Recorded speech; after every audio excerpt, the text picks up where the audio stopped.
안녕하세요. 부동산 성공투자 집대성 진행의 김미정입니다.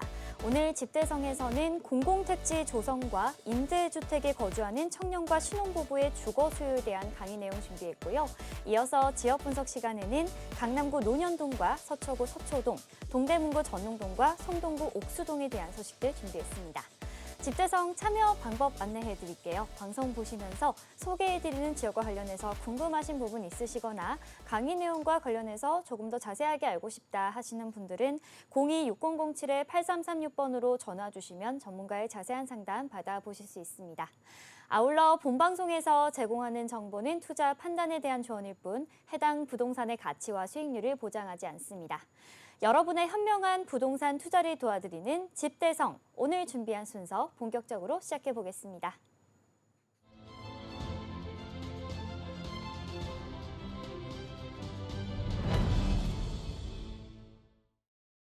먼저 수요일 일부 도움 말씀 주실 전문가분 소개해 드리겠습니다. 우리재테크 부동산 연구소의 박영신 소장님 나와 계십니다. 안녕하세요. 네, 안녕하세요.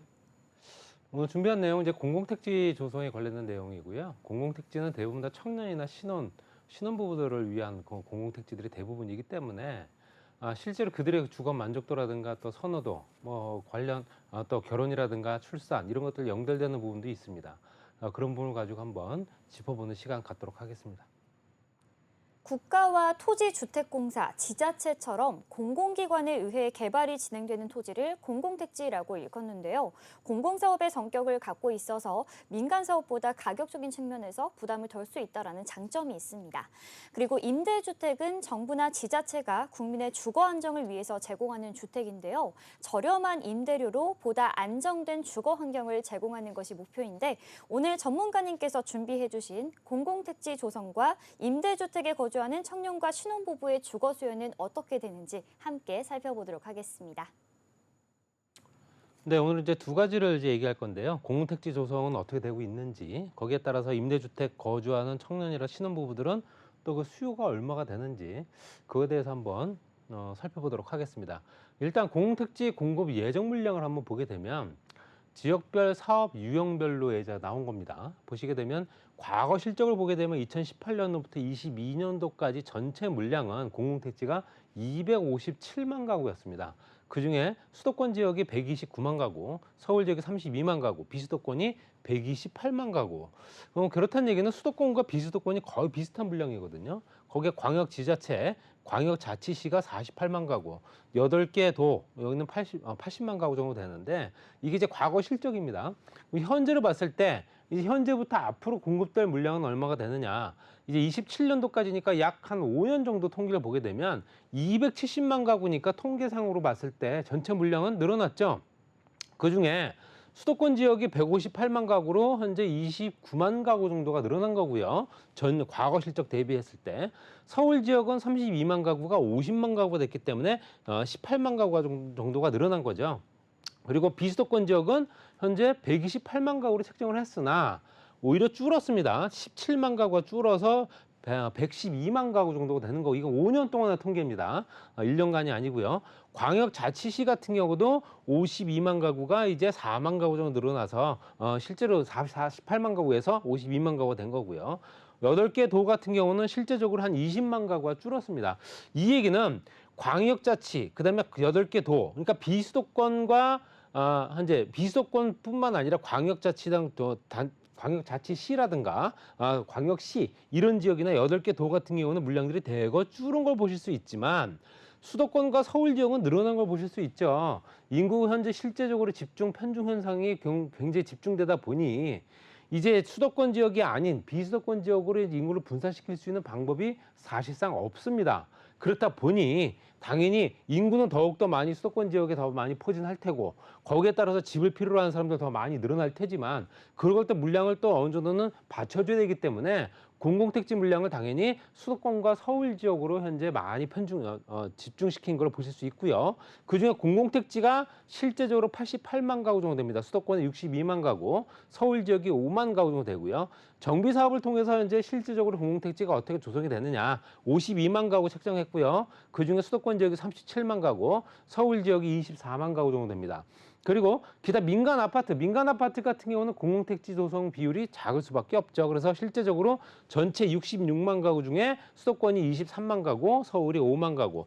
나머지 현재 비수도권과 광역자치단체 수치를 보게 되더라도 실제적으로 이 수치는 거의 뭐 비슷한 수준입니다. 수준이지만 정비 사업을 통해서 현재 물량을 확보하느냐 아니면 이제 국공 위주를 통해서 확보를 하느냐 봤을 때는 비수도권 지역 같은 경우는 현재 실제적으로 현재 국공 위주를 통해서 현재 공급되는 물량들이 더욱더 많을 수밖에 없죠. 아무래도 구유지가 많기 때문에 사유지보다는 광역자치단체도 현재 16만 가구, 8개 도가 10만 가구 정도 책정되어 있는 걸 보실 수 있고 정비 사업을 통해서는 사실상 기존의 주택단지가 없기 때문에 당연히 현재 비수도권이라든가 광역 또 8개 도 같은 경우는 현재 물량이 작을 수밖에 없는 거고요.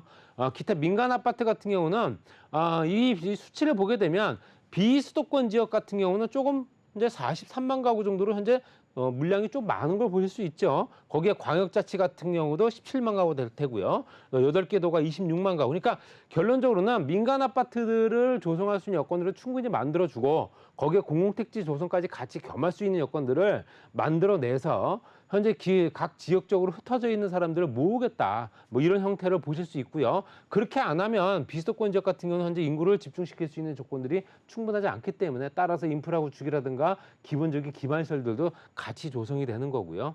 기타 민간 비아파트, 아파트가 아닌 물량이죠. 이거는 다세대 주택, 연립주택 뭐 이런 것도 들어갈 수 있고요.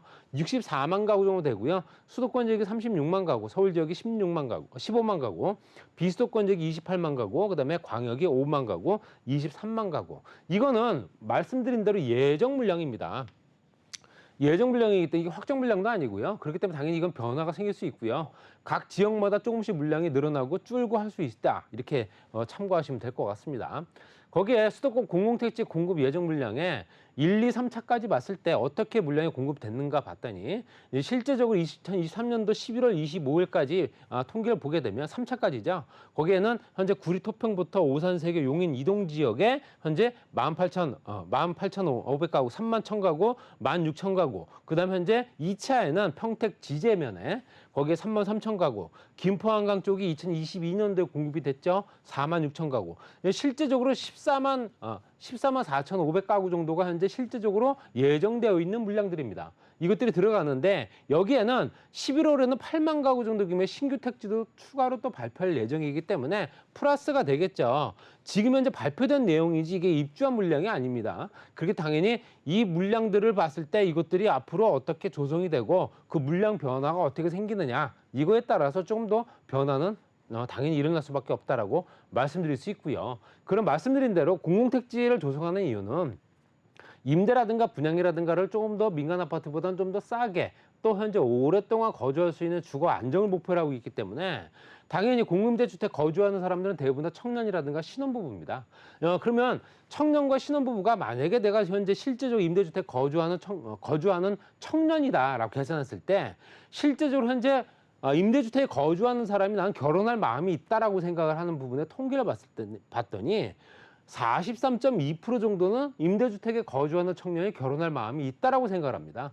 그리고 현재 없다는 17%, 그냥 모르겠다가 39.8%. 이거는 유동적이기 때문에 뭐 실제로 결혼할 마음이 있다 없다로 나눠질 수 있겠지만 저런 걸 봤을 때는 현재 임대주택이 얼마나 또 편의성도 강조가 되고 그 주변의 인프라 구축이라든가 교통망 개선, 그 주변에 어떤 편의시설들이 얼마나 잘 갖춰지느냐 이게 가장 문제였거든요, 공공택지가. 그렇기 때문에 그런 것들을 어느 정도 보완을 해준다면 그래도 오랫동안 거주할 수 있고 싸게 거주할 수 있는 여건이 된다면 난 결혼할 수 있다라고 생각합니다. 왜냐하면 그거를 바탕으로 해서 실제적으로 조금 더 자금을 확보한 다음에 내 집을 마련하겠다는 수요가 있기 때문에 그런 생각을 할 수가 있겠죠. 그러니까 임대주택 거주 청년은 향후에 결혼을 한다면 어떤 조건이 먼저 따라와 줘야 되느냐 봤을 때는 본인 또는 상대의 직장이 안정되는 경우 어느 정도는 고정적인 수입이 안정된 수입이 있어야지만 향후에 계획을 잡을 수가 있기 때문에 당연히 45.7% 정도는 당연히 본인 또는 상대의 안정적인 직장입니다. 안정적인 직장이 확보가 된 후에야 실제로 결혼할 수 있다고 생각하는 거고요. 그 다음이 결혼을 생활을 하기 위해서 충분한 자산이 축적이 돼야 된다. 결혼을 하면서 내 집 마련부터 하게 되면 정말로 뭐 금상첨화죠. 그렇기 때문에 당연히 내 집 마련을 하면서 결혼을 할 수 있는 여건까지 만들려면 뭐 부모님한테 도움을 일부 받더라도 당연히 내 돈은 좀 있어야 되겠죠. 결혼 생활을 위해서 충분한 자산이 축적이 된다면 59%는 현재 결혼할 생각이 있다. 이 생각입니다. 그러니까 이건 전제 조건이죠. 그렇기 때문에 이런 조건을 상대적으로 안정적인 직장을 있으면서 결혼을 할 만큼의 자금이 어느 정도 확보가 된다면 나는 결혼하겠다. 그 얘기입니다.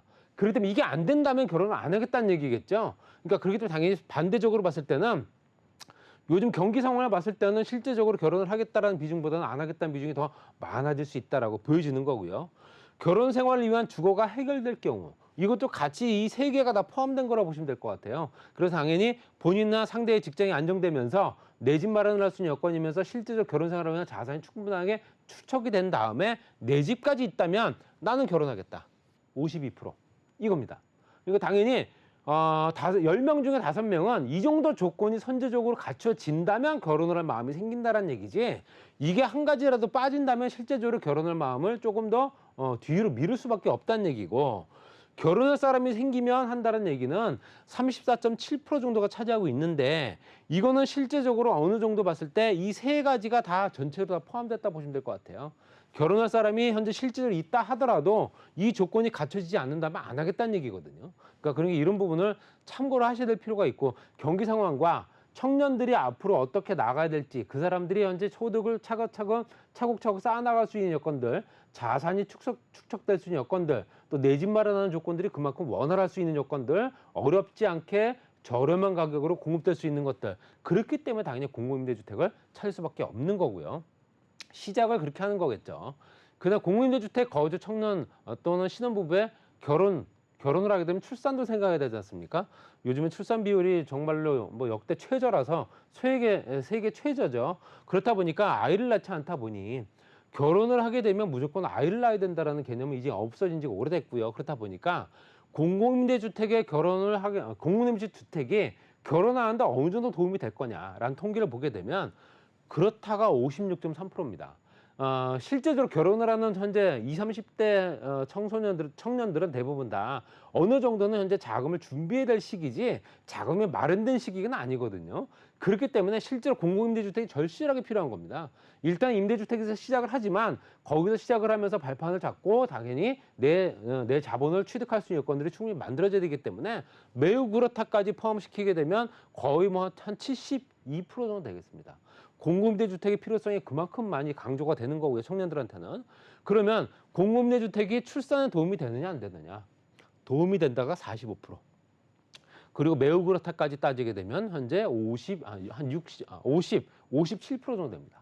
그렇기 때문에 당연히 이걸 봤을 때도 공공임대주택이 그만큼 정부 측의 입장에서는 정책적으로 가장 먼저 펼쳐져야 될 사업이 아닐까라고 말씀을 드릴 수 있는 거고요. 거기에 주거 지원 정책이 결혼과 출산에 어떤 영향을 미치느냐 봤을 때는 주거 지원 정책은 당연히 절대적으로 영향을 미친다라는 부분이 실제적으로 59.4% 거기에 매우 그렇다까지 따지게 되면 거의 한 76% 정도는 현재 주거 지원 정책이 절실하게 필요하다. 지금도 부족하다라고 생각하는 겁니다. 사실 그렇고요. 그렇기 때문에 당연히 이런 부분 때문이라도 전체적으로 주거 지원 정책, 전세 정책, 뭐 현재 내 집 마련하는 정책들 여러 가지가 정말로 손쉽게 집을 구하고 정말로 큰 부담 없이 내 집 마련할 수 있는 여건들이 충분히 만들어져야 되고 그 지역적인 여건도 개선이 되면서 그 지역이 인프라 구축도 교통망이라든가 문화, 예술, 뭐 아이를 키우는 보육시설까지도 잘 갖춰져야지만 출산까지도 연결된다는 거죠. 그렇기 때문에 주거 지원 정책은 당연히 출산율도 높일 수 있는 여건이 충분히 만들어지는 겁니다. 지금 소득이 작아서 또는 현재 아이를 출산할 여건이 못 돼서 또 자리를 못 잡았기 때문에 뭐 여러 가지 뭐 자기 경력 때문에 여러 가지 이유가 있겠지만 현재 집이 해결이 되고 나면 당연히 그런 생각을 할 수 있다라는 생각이 듭니다. 그렇게 당연히 현재 주거 지원 정책은 절실하게 이번 정부뿐만 아니라 여러 정부에서도 가장 필요한 부동산 정책이지 않을까 말씀드릴 수 있고요. 마지막으로 실제적으로 임대주택 거주하는 청년 또 신혼부부들이 결혼 자녀 양육 시 희망 주거 결혼을 해서 아이가 있다면 정말로 내가 어느 정도는 이 규모는 돼야 된다는 생각이 있습니다. 주택은 실제적으로 아파트가 87.3% 정도를 차지하고 있고요. 청년입니다. 이건 청년이고요. 그다음에 자녀가 있다면 당연히 아파트죠. 85.4%고 단독주택도 한 13% 정도 차지합니다.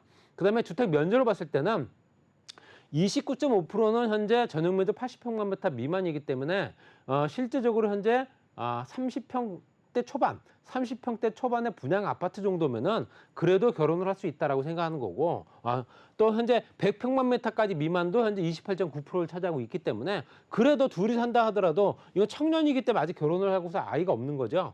결론적으로는 28.9% 정도 그래도 면적은 좀 넓어야 되지 않느냐, 둘이 살지만. 결혼을 하게 되면 실제적으로 현재 43.2% 정도는 100평만 미터 미만 정도는 돼야 된다고 생각합니다. 아이를 키우기 위한 조건들이 방 하나만 달랑 있어도 되는 건 아니고요.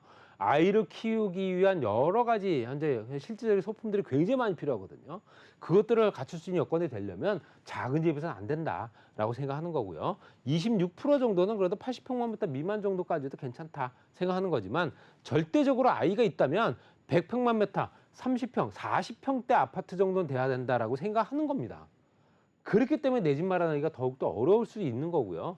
점유 형태는 자가가 62.4%, 전세가 32.4%, 월세가 4% 정도 됩니다. 그다음에 자가가 결혼하고 아이가 있으면 당연히 그 비율은 높아질 수밖에 없죠. 자가가 81.6% 정도 높아졌고요. 전세가 15.3%. 그러니까 전세에서 자가로 갈아타는 거죠. 그러니까 전세로 살던 청년이 결혼을 해서 아이를 낳게 되면 내 집 마련하겠다. 이런 조건이 되는 거고요. 자가 마련 방법, 내 집을 마련하는 방법은 신규 민간 분양주택 청약이 51.3%, 굉장히 많이 차지하고 있습니다.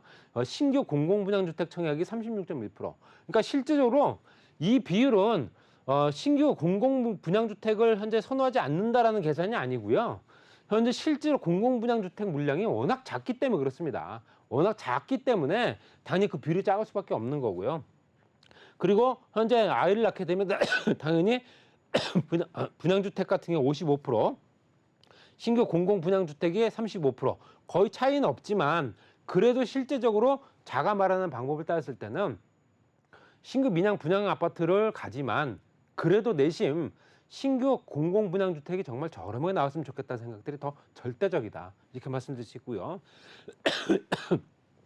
임대 거주 선호 유형은 공공임대가 47.7%, 근데 공공지원 민간임대, 공공이 지원을 하는 민간에서 임대를 놓는 주택들이 있어요. 그 민간 임대가 29.2%, 민간 임대가 23.2%를 우리가 보시게 되면 공공임대를 그만큼 선호할 수밖에 없다는 얘기입니다. 아무래도 정부에서 운영하고 있는 임대주택, 거기 공공임대가 결혼을 해서 아이를 낳게 되면 공공임대가 38.3%, 공공지원 민간임대가 37.3%대로 좀 늘어납니다. 그러니까 결론적으로는 아이가 없는 집과 있는 집은 공공임대지만 공공임대 중에서도 공공지원 민간임대 같은 경우는 평수가 좀 크거든요. 평수가 큰 것들이 현재 임대주택들이 나와 있는 것들이 있기 때문에 그런 것도 선호할 수밖에 없다. 민간임대는 25.5% 이렇게 보시면 될 것 같아요.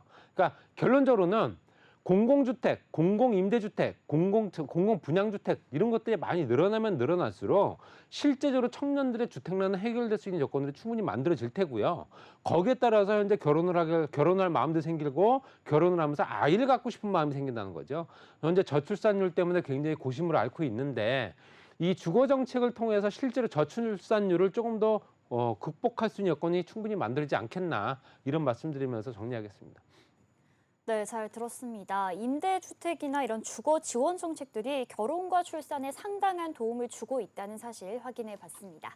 강의 내용 들으시면서 궁금하신 부분 많으실 것 같은데요. 세미나 참석 방법 알려드리도록 하겠습니다. 네, 토지 지분 투자의 노하우라는 주제로 매주 월요일과 목요일 양지역 인근에서 세미나가 열리고 있습니다. 참석하실 분들은 026037-8336번으로 예약해 주시고 방문해 주시기 바랍니다.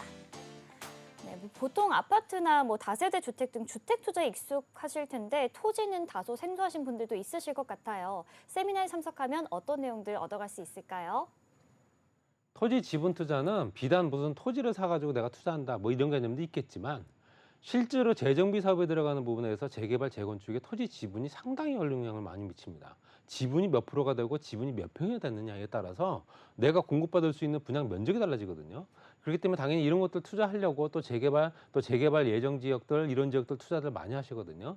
이렇게 그러니까 실제 재정비 사업에 들어가는 토지 지분 투자를 어떻게 할 거냐 이런 내용을 보시면 될 것 같아요. 그래서 이 재정비 투자를 하면서 재정비 사업 지구에 투자를 하게 되면 토지 지분이 얼마가 되고 지분이 얼마만큼 크면서 그 지분에 따라서 내가 배분받을 수 있는 현재 실제 아파트 분양 면적이 얼마나 되는지 이것들 따라서 투자 가치가 좀 달라지기 때문에 그런 부분 가지고 한번 참고적으로 말씀드려 보겠습니다. 문자라든가 현재 대면 상담도 가능하고요. 세미나를 통해서 또 말씀드릴 수 있는 부분이기 때문에 많은 분들이 참석해 주시기 바랍니다.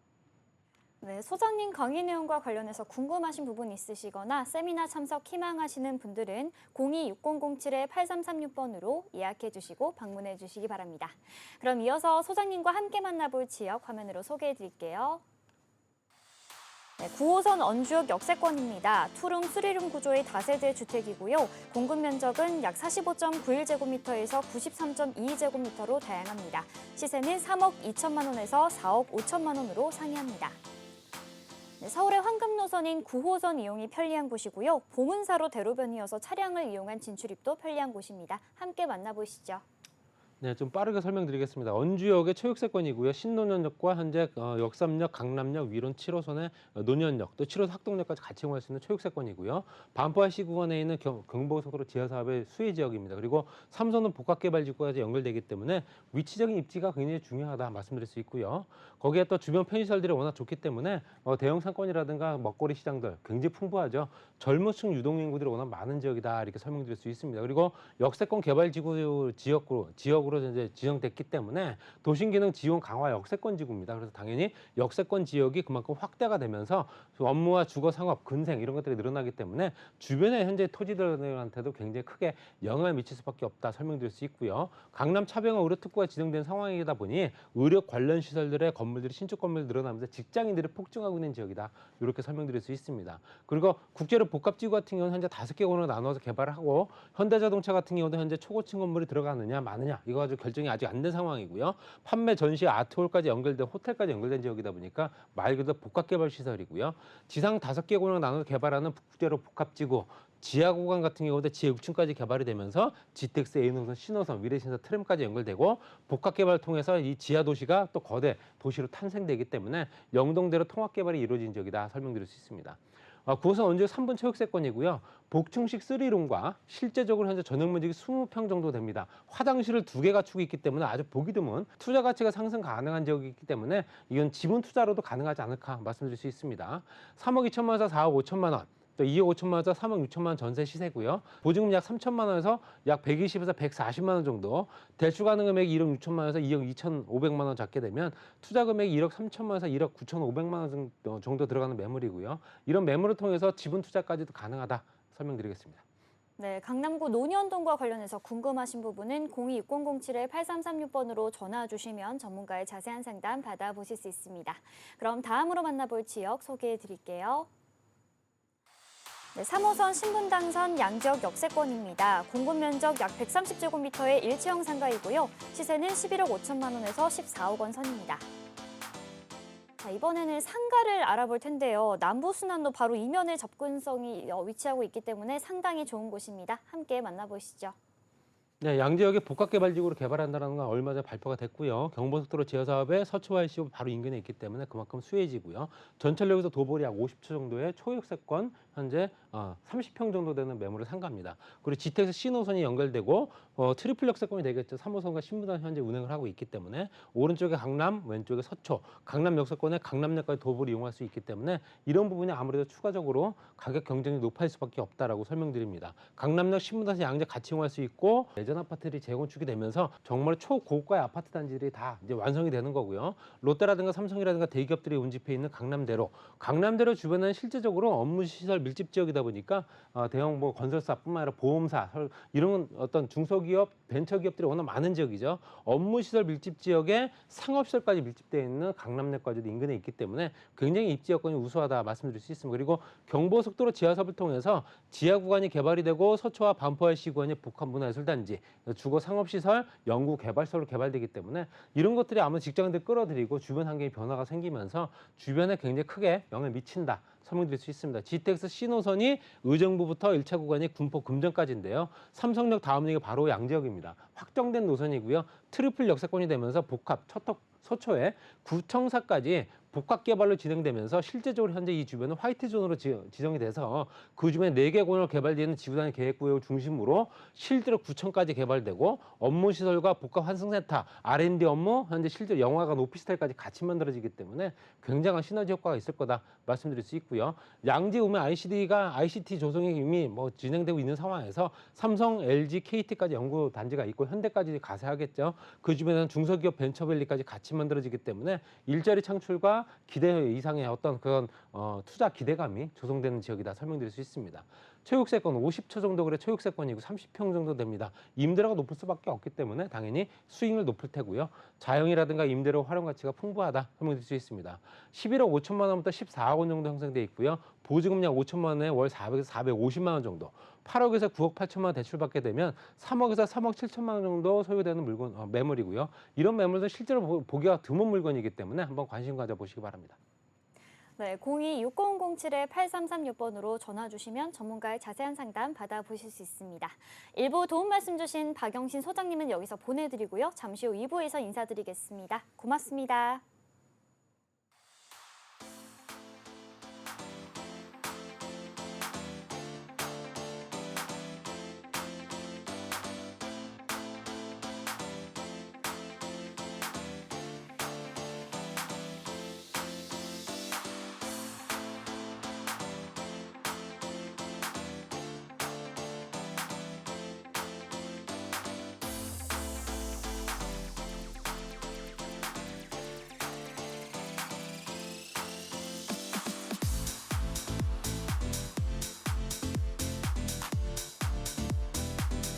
네, 계속해서 2부 함께 해주실 전문가분 소개해드리겠습니다. 부자아빠 부동산 연구소의 김원준 전무이사님 나와 계십니다. 안녕하세요.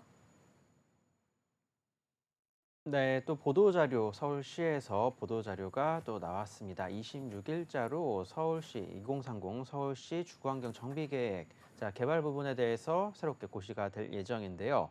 그 내용을 간단히 살펴보자면 바로 개발 사업을 진행을 할 때 종상향을 조금은 더 늘리고 그리고 용적률 완화 그리고 공공기여분을 줄이면서 바로 재개발과 재건축의 사업성을 끌어올리겠다라는 내용이 되겠습니다. 서울의 재개발과 재건축 이제 드디어 시작이 된다라고 보시면 될 것 같습니다. 다양한 내용들 법적으로 고시가 진행이 되고 그리고 바로 공사비 부분에 있어서도 자재비가 이제는 좀 어느 정도 안정을 찾아간 모습 보여주고 있습니다. 인건비야 당연히 떨어질 일이 없으니까 기존 건축비랑 이제 계산을 해본다 하더라도 그렇게까지 많이 떨어질 일은 없습니다만 이제는 좀 안정을 찾아가서 조금은 더 계산하기 편해지고 사업을 좀 제대로 계획을 세우기에 좋은 환경이 되었다라는 걸 생각해 보시면 될 것 같습니다. 이제 시작이니까 투자를 생각하셨던 분들이라면 바로 재개발과 재건축 어디에 들어가셔야 될지 이제는 결정을 하시고 투자를 하셔야 될 때가 아닌가라고 말씀을 드려보도록 하겠고요. 내 집 마련, 단순히 실거주를 위한 내 집 마련을 생각하셨던 분들이라면 시장 상황을 통해서 그리고 전문가들의 의견이나 상담을 통해서 과연 언제 진입을 해야 될지 한번 알아보시면 좋을 것 같습니다. 오늘도 다양한 지역 정보 함께 할 테니까 끝까지 같이 해주시면 좋을 것 같습니다.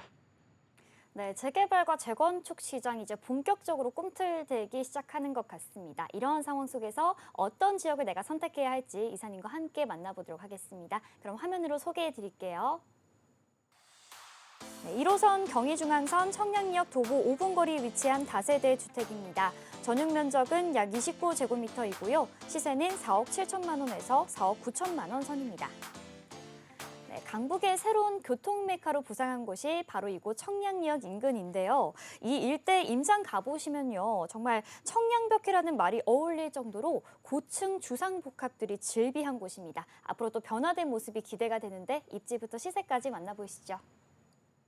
네, 지도 한번 살펴보시면 될 것 같습니다. 노후도 체크해 보시면 좋을 것 같은데 빨간색으로 체크가 된 게 노후도가 높은 곳들입니다. 파란색은 신축, 없어진 곳들은 멸실이 되어 있거나 아니면 노후도 체크가 안 되는 곳들인데 일단 오늘 말씀드릴 곳이 바로 전농 19역이라는 곳입니다. 19역 같은 경우 2008년도에 이미 한번 재개발을 추진을 했었는데 그때 당시에 아파트 가격대들, 이 주변 지역들 아파트 가격대 보통 3, 4억밖에 안 했었습니다. 그러다 보니까 여기 땅 갖고 있는 사람들이 아파트 3, 4억짜리 하나 받자고 개발할 이유가 그렇게까지 많지는 않았었죠. 그러다 보니까 비대위가 형성이 되고 반대하는 사람들이 소송을 통해서 개발이 취소가 됐었지만 이제는 그렇지가 않은 지역이 되었습니다. 자, 주변 시세 살펴보시게 된다면 최근에 전농답심리 재정비 촉진지구로 인해서 이 아래쪽에 바로 신축 아파트들 약 10년 정도 된 준신축 아파트들이 위치해 있는데 가격대들을 살펴보게 된다면 10억 훌쩍 넘어가고 20억 가까워지는 모습들을 살펴볼 수가 있습니다. 자, 그리고 입지 한번 제대로 살펴보도록 하겠습니다.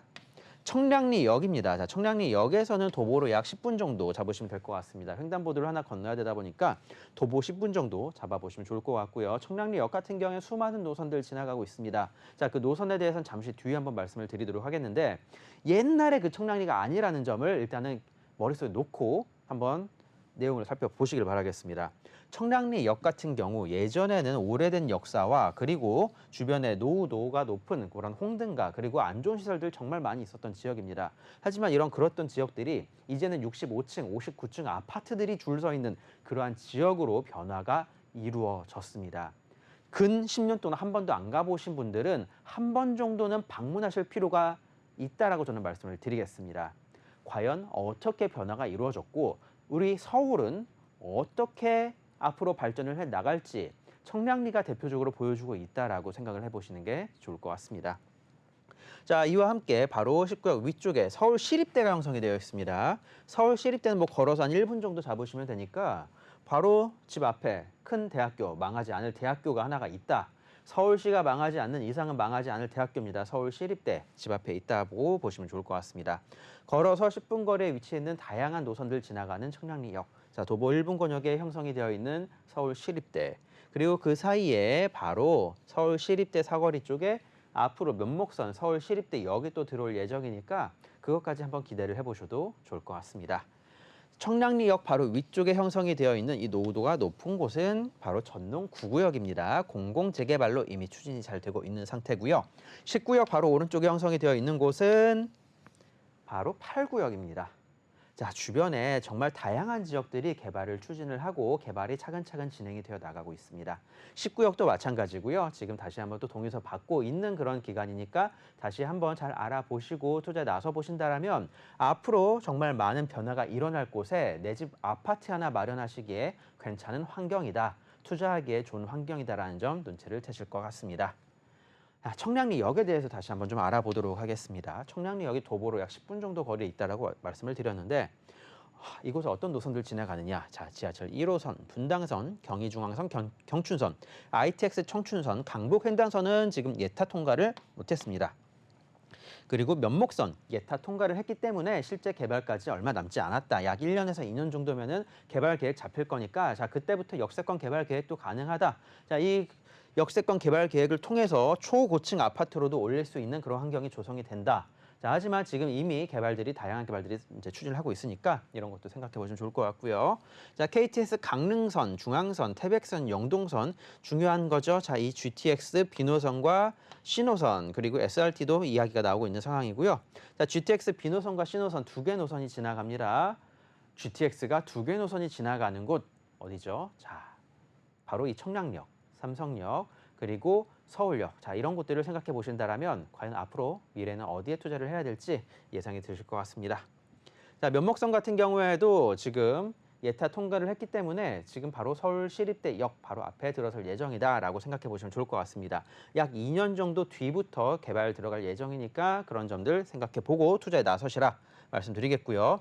GTX가 지나가는 곳, 자, 지금 1차로 지금 A 노선 뭐 연결이 되어 있긴 한데 자, 살펴보시길 바라겠습니다. 자, 청량리역, 삼성역, 서울역. 자, 이 주변들 어떤 것들을 투자를 하셔도 괜찮습니다. 자, 하지만 서울역 같은 경우는 결국은 용산역과 같이 엮여 있는 곳이고요. 삼성동, 삼성역 주변 일대, 뭐 강남입니다. 진짜 강남 한복판. 쉽게 투자도 할 수 없는 상황들이니까 자, 그렇게 된다면 청량리역이 그 다음 투자처로서 각광을 받을 수밖에 없다. 또한 강북권역, 동북권역의 중심지로서 청량리역을 계속적으로 키워주고 있는 서울시와 정부입니다. 이런 걸 생각하신다면 소액으로 과연 어디에 투자를 해야 될지 나는 어디에 투자를 해서 수익을 볼 수 있을지 예상이 되지 않을까라고 말씀드리도록 하겠고요. 자, 얼마 전까지 토지거래 허가구역으로 묶여 있었던 곳입니다. 내 마음대로 사고 팔고 하지 못했었던 그런 곳인데 자, 이게 걸려 있었던 이유는 자, 개발 사업을 이미 한번 추진을 하고 있었던 그런 경우가 있기 때문에 지금까지 개발 사업을 반대하던 사람들도 어쩔 수 없이 팔지 못하는 상황이었었지만 작년 말에 토지거래 허가구역이 풀림에 따라서 이제는 프리미엄을 받고 팔고 나가시는 분들도 많이 있었다라는 점을 말씀드리도록 하겠습니다. 자, 신규로 이 지역을 매수하신 분들 같은 경우에는 내가 이 지역 노후되고 낙후된 이 지역에 오래오래 살고 싶어서 오래된 건물에 살고 싶어서 이 건물을 사는 게 아니라 바로 향후 재개발을 노리기 위해서 이 지역을 구입을 하셨다라는 것을 생각해 보신다면 투자 세력들이 이제는 많이 들어왔기 때문에 개발 사업을 진행하는데 크게 문제될 것이 없다라고 판단을 해보시는 게 좋을 것 같습니다. 자, 그리고 토지 이용 계획을 한번 살펴보도록 하겠습니다. 자, 여기에 건축 허가 착공 제한 지역 2022년 1월부터 묶여 있는 겁니다. 자, 이게 무엇을 의미하느냐? 신축 빌라, 신축 다가구, 신축 어떤 건물이든 새로 짓지 못한다라는 겁니다. 자, 그러면 2022년 1월부터 이미 노후도는 계속적으로 올라가고 있는 상황에서 신축이 불가능했었기 때문에 사실상 소액으로 투자할 물건 자체도 없었다라는 겁니다. 자, 그런 것들을 따져보신다면 지금 이 지역에서 매물 잡기도 상당히 힘들다라는 점 다시 한번 기억해 두시길 바라겠습니다. 자, 혐오시설 및 노후시설들이 초고층 아파트로 이미 변화가 이루어졌습니다. 자, 청량리 4구역입니다. 노후되고 안 좋았었던 아이들 키우기에 정말 안 좋았었던 이 지역이 초고층, 자, 그리고 수익도 좀 많고 이제는 좀 세대가 바뀌어 나가고 있는 지역이다.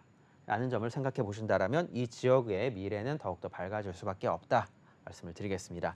지금 현재의 10구역의 모습입니다. 1층 내지는 2층 단독주택들로 구성이 되어 있는 모습들 확인이 가능하고요.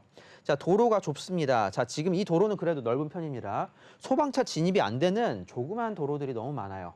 자, 그렇게 된다면 바로 재난 상황에서 위험한 상황이 연출이 될 수밖에 없는 건데요. 이런 조그만 도로들 같은 경우에는 소방차 진입이 안 되다 보니까 소화기 같은 거를 도로 곳곳에 비치해 놓은 모습을 확인할 수 있는 그러한 노후된 지역입니다. 자, 이런 거 보고 투자에 나서시라고 말씀드리겠습니다. 노후도 다시 한번 체크해 보시길 바라겠고요. 10구역입니다. 기존에 있었던 10구역의 모습이 이 정도고 최근 들어서는 이 주변의 일대도 같이 한번 개발을 추진해보자 하는 이야기들이 나오고 있는 만큼 과연 어떻게 이 지역 변화가 되고 얼마만큼 높은 아파트들이 들어설 수 있을지 한번 기억해 보시고 투자에 나서 보시면 좋을 것 같습니다. 투자 포인트 정리해 보도록 하겠습니다. 자, 10구역입니다. 전농 10구역. 다시 한번 재개발 추진하고 있으니까 큰 기대하고 투자에 나서 보시라. 자, 제2의 용산이라고 불리는 청량리역을 중심으로 한 다양한 개발 사업들 진행 중에 있습니다. 자, 공간혁신 개발구역이라고 해서 용적률 무제한으로 풀어주는 개발 사업도 지금 서울시에서 계속 추진하고 있으니까 기대해 보시길 바라겠고요. 서울 내 가장 많은 철도와 지하철을 보유하게 될 청량리역입니다. 혐오시설과 노후시설이 자 65층 초고층 아파트 단지, 59층 아파트 단지로 변화가 이루어졌고 지금도 계속적으로 변화가 이루어지고 있는 지역이라는 점. 그리고 서울 시립대 및 청량리역 주변의 일대에 단단한 임차인 수요들이 준비가 되어 있는 지역입니다. 시세 한번 살펴보도록 하겠는데요. 4억 7천에서 4억 9천대. 전세 놓고 투자를 하실 경우에는 2억에서 2억 조금 위를 생각해 보시면 좋을 것 같습니다. 월세 놓고 투자를 하셔도 괜찮겠지만 최근에 대출 자체가 좀 불안하다 보니까 제가 이거 이제 말씀을 드리진 않겠습니다. 월세 같은 경우는 보증금 5천 기준으로 약 100만 원 정도 한번 생각해 보셔도 좋을 만한 지역이니까 이런 대학생들의 수요 그리고 직장인들의 수요 누려서 향후 미래의 아파트를 생각하시고 투자에 나서 보시라고 말씀드리겠습니다. 네, 동대문구 전농동 함께 만나봤습니다. 이 지역 웨이버스 복지도로 짚어볼게요. 자, 일단 동대문구에서 지금 청량리역이 가까운 곳이 지금 전농동입니다. 지하철 노선 가장 먼저 확인해 볼게요. 이곳 청량리역 같은 경우는 1호선은 물론이고요. 분당선이나 경의중앙선, 경춘선 등 무려 10개의 노선이 지나는 국내 최다 환승역입니다. 그만큼 유동인구도 굉장히 풍부한 지역이다라고 정리를 해볼 수 있을 것 같습니다. 그리고 아파트를 좀 살펴보시면요. 제가 앞서 말씀드린 것처럼 청량리역 인근에는 신축 초고층, 주상복합 아파트들이 지금 현재 개발이 다 완료가 된 상황입니다. 그리고 답심리 일대 인근을 좀 살펴봐도요. 브랜드 대단지 아파트로 상당히 그동안 10년 동안 굉장히 많이 변모한 것을 확인할 수가 있는데요. 오늘 소개해 주신 이 전농 10구역도 앞으로의 그 개발, 미래 가치가 뛰어난 곳이다라고 정리해 보도록 하겠습니다. 02-6007-8336번으로 전화 주시면 전문가의 자세한 상담 받아보실 수 있습니다. 그럼 다음으로 함께 만나볼 지역 소개해 드릴게요. 3호선 경의중앙선 옥수역 도보 1분 거리에 위치한 아파트 단지 내 상가입니다. 전용 면적은 약 9.3제곱미터이고요. 시세는 2억 9,900만 원에서 3억 1,000만 원 선입니다. 단지 내 상가는 주택수에 포함되지 않고 또 안정적인 수익 창출이 가능한 곳이죠. 만일 또 재건축이 예정되어 있다면 다양한 전략들을 좀 마련해 볼 수 있어서 노후나 증여 목적으로도 활용이 쏠쏠할 것 같습니다. 입지부터 시세까지 만나보시죠. 네, 신문 기사들 한번 살펴보도록 하겠습니다. 뭐 한 평당 4억 없어서 못 판다. 재건축 아파트보다 몸값 비싸진 단지 내 상가. 아파트 단지 안에 그러니까 같은 주소와 같은 땅을 공유를 하는 그 상가에 대해서 말씀드리는 겁니다. 자, 재건축을 할 때에 이 아파트 단지 내 상가 빼놓고 개발을 할 수는 없는 겁니다. 자, 그리고 무엇보다도 이 상가를 갖고 있을 경우 자, 내용들을 살펴보도록 하겠습니다. 주택 수에 안 잡히고 세부담도 줄고 아파트 입주권 받는 사례가 나오자 시세 차익 노린 투자 수요가 몰려오고 있다라고 합니다. 재건축 단지 내 상가, 썩은 상가라고 합니다. 사람들이 몰리는 이유 신문 기사 계속 살펴보겠습니다. 자, 새 집을 받을 수 있다라는 기대감. 최근에 서초, 반포, 잠실, 송파뿐만 아니라 개포, 뭐 흑석동 일대 같은 경우에도 아파트 단지 내 상가를 갖고 있을 경우에는 그 지분이 굉장히 적더라도 입주권을 받아가는 사례들이 많이 나오고 있었습니다. 사실상 이 상가를 따로 빼놓고 가는 사례를 찾아보기가 힘들 정도로 대부분들 협조를 통해서 협의를 통해서 이제 상가 조합원들한테도 아파트 입주권을 주고 있다. 그렇게 생각을 해보시면 좋을 것 같은데요. 자, 그렇게 될 경우에 아파트 조합원들이 과연 피해만 보느냐 또 그런 건 또 아닙니다. 자, 협의를 하기에 따라 나름인데 만약에 아파트 조합원 가격으로 이 상가 조합원들한테 아파트를 주기가 힘들다. 사업성이 안 나와서 그렇게 주기가 힘들 경우에는 바로 일반 분양분 가격으로 가져간다거나 또는 조합원 가격에서 플러스 약 몇 억 정도를 해서 일반 아파트 조합원들보다는 조금은 더 부담을 해서 이 아파트 입주권을 받아가는 그런 방법들도 있으니까 아파트 조합원들 입장에서는 마냥 그렇게 뭐 안 좋은 그런 거는 아니다라고 생각을 해보시면 좋을 것 같습니다. 그렇기 때문에 사실상 입지가 좋은 곳들 그러니까 앞에 말씀을 드렸던 송파, 잠실, 반포, 개포 등 서울 내에서 진행하고 있는 다양한 재건축지들 같은 경우에도 상가 조합원들한테 계속적으로 입주권을 주고 있는 점 생각해 보시길 바라겠습니다. 세금 대출 등 규제에 목돈이 주택 대신 노후 상가로 선회를 하고 있다는 점. 자, 상가들 향후 개발 사업 또는 월세, 꾸준한 수익을 노려서 이런 상가 쪽으로 많이들 가고 있다는 점 말씀드리겠습니다. 하지만 대부분의 이유는 사실 개발입니다. 아파트 입주권을 받기 위해서. 자, 시간이 걸려도 상가, 자녀 증여용.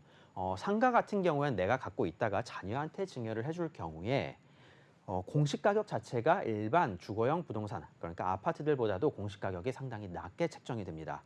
그런 점들을 생각해 보신다면 내가 상가 갖고 있다가 자녀한테 증여를 할 때 증여세율이 상당히 줄어들 수밖에 없다. 증여세가 그렇게까지 많이 나오지 않는다라는 점 생각해 볼 수가 있겠고요. 그리고 상가들 자체가 특히나 소형 평형대 상가들 같은 경우는 좀 이제 귀해지긴 했는데 매매 가격이 그렇게까지 높지가 않다 보니까 뭐 2, 3억 정도 증여세 2, 3천 내고 증여를 생각하는 사람들도 나오고 있다라는 점을 말씀을 드려보도록 하겠습니다. 실제로 손주분들 손을 잡고 오셔서 자녀분들 명의로 어린 자녀분들 명의로 이렇게 계약을 하는 케이스들이 나오고 있는 만큼 이런 점도 생각해 보시길 바라겠습니다. 과연 돈이 많은 사람들은 어떠한 식으로 투자를 하고 있을까? 자, 상황이 여의치 않으면 따로 개발도 가능하다. 뭐 상가를 따로 분필을 통해서 상가만 오피스텔로 올린다던가 그런 케이스들도 있긴 있습니다만 입지가 그렇게 좋지 않은 이상은 그렇게까지 갈 필요가 없고요. 아파트 조합원들 입장에서도 그렇게 눈앞에 오피스텔이 크게 올라가 버린다라면 뭐 좋을 게 없다 보니까 이런 식으로 가는 케이스는 거의 없습니다만 이런 케이스들도 있다 말씀을 드리도록 하겠습니다. 자, 다주택 피하고 입주권까지 풍기현상 벌어진 투자 아파트 단지 내 상가 계속 말씀드리고 있는 거고요. 실제로 이 상가 같은 경우에도 개발 진행이 하나둘씩 이루어질수록 매매 가격 꾸준히 올라가는 모습들 보여주고 있습니다. 자, 그리고 다주택자는 상가 매수가 유리하다. 세금적인 부분 그리고 다양한 부분들. 자, 그리고 상가 쪼개기 금지하고 서울 강남 목동 재건축 탄력받을 것으로 예상이 된다라고 하는데 자, 바로 상가 쪼개기가 이제 더 이상 금지가 되었다라고 보시는 게 맞을 것 같습니다. 실제로 특별한 사유가 있지 않은 이상은 더 이상 쪼개기도 불가능하고요. 자, 그리고 법적으로도 계속적으로 이제 정책을 이제 제동을 걸고 있다 보니까 소형 평형대 상가가 이제는 많이 귀해지고 있다라는 점 말씀드리겠습니다. 자, 그리고 국토부에서도 상가에서 아파트 분양 금지하고 쪼개기 방지 예고에도 상가 투자는 수요는 계속적으로 이루어지고 있다라고 합니다. 국토부에서 이거를 제지할 근거가 없습니다, 법적으로. 자, 그러다 보니까 국토부에서도 기존에 바로 바로 이 권리 산정 기준일 이후 소유자에게 분양 자격을 안 주는 내용도 이제 법 개정을 한다라고 하고 하지만 그래도 단지 내 상가 가격이 오르고 실제 거래도 계속적으로 늘어나고 있다라는 점 생각해 보신다라면 이게 무슨 의미인가 싶을 것 같습니다. 실제로 재산권 침해에 대한 부분의 내용도 있고요. 그리고 국토부 쪽에서는 강제할 수 있는 이제 그 이유가 없다 보니까 이 부분들 어쩔 수가 없다라는 점. 자, 그리고 바로 정관을 정하는 데 있어서 결국에 정관은 국토부에서 정해주는 게 아니라 바로 아파트 조합원들과 상가 조합원들, 이 재건축을 추진하는 조합원들이 정하는 겁니다.